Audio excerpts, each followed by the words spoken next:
મોલમાંથી એક બાપા અને ડોશીમાં ભેગા ગયેલા અને મોલમાંથી ડોશીમાં એક બિસ્કીટનું પેકેટ ચોરી લીધું. હવે ડોશીને ખબર નહીં કે અત્યારે સીસીટીવી કેમેરા આવી ગયા. હા, તો બહાર નીકળ્યા પકડાઈ ગયા. બિસ્કીટનું પેકેટ નીકળ્યું, પોલીસ વાળા આવી ગયા, ફરિયાદ લખાઈ ગઈ, એફઆઈઆર ફાટી ગઈ, કેસ આવેલો કોર્ટમાં. બાપા અને ડોશીમાં બે ગયા. બાપા તો આમ છેટા ઉભા હતા, ડોશીમાં પિંજરામાં ઉભા રાખ્યા. સાહેબે પૂછ્યું કે બિસ્કીટ કેટલા હતા પેકેટમાં?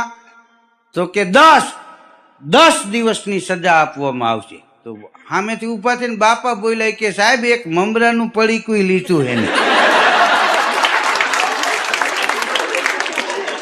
હા, અને ગણજો જેટલા અમારે દુઃખના દાડા કપાય, બીજું તો અમે શું કરી શકીએ. આમાં મૂળ ડોશી વધારે અમારી એમાં એને રસ હતો.